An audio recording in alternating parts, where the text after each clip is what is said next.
Tonight, we're highlighting an abolitionist who made refuge in the Southern Tier and worked tirelessly to save people from the system he was born into. Matt Kleindus joins us from Elmira with the life story of John W. Jones. In the decades leading up to the Civil War, countless men and women fought valiantly to end the institution of slavery. Some people, however, may be less aware of local abolitionist John W. Jones, who dedicated 9 years of his life to saving people from bondage and eventually turning Elmira into a major station of the Underground Railroad.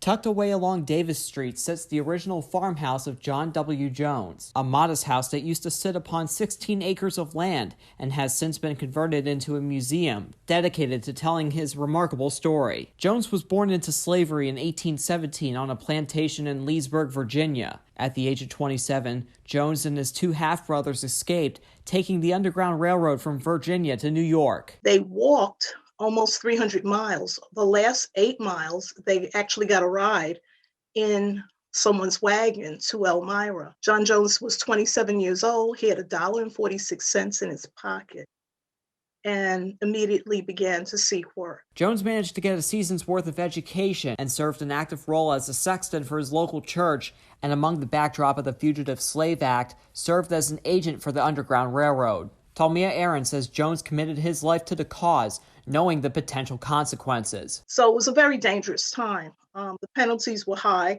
and the penalties were also high for those who assisted those who were perceived escaping from slavery. His standing declaration was that he would never be taken alive, and his acquaintances knew what such a statement meant. Between 1851 and 1860, John Jones helped over 860 men, women, and children escape slavery, none of whom were ever captured. Most of them made their way across the border into Canada. When the Civil War broke out, Jones worked at the Woodland Cemetery, where he gave dignified burials to Confederate soldiers from the nearby Elmira prison camp. He saw the humanity in these young men that were fighting this war to essentially keep people like him enslaved.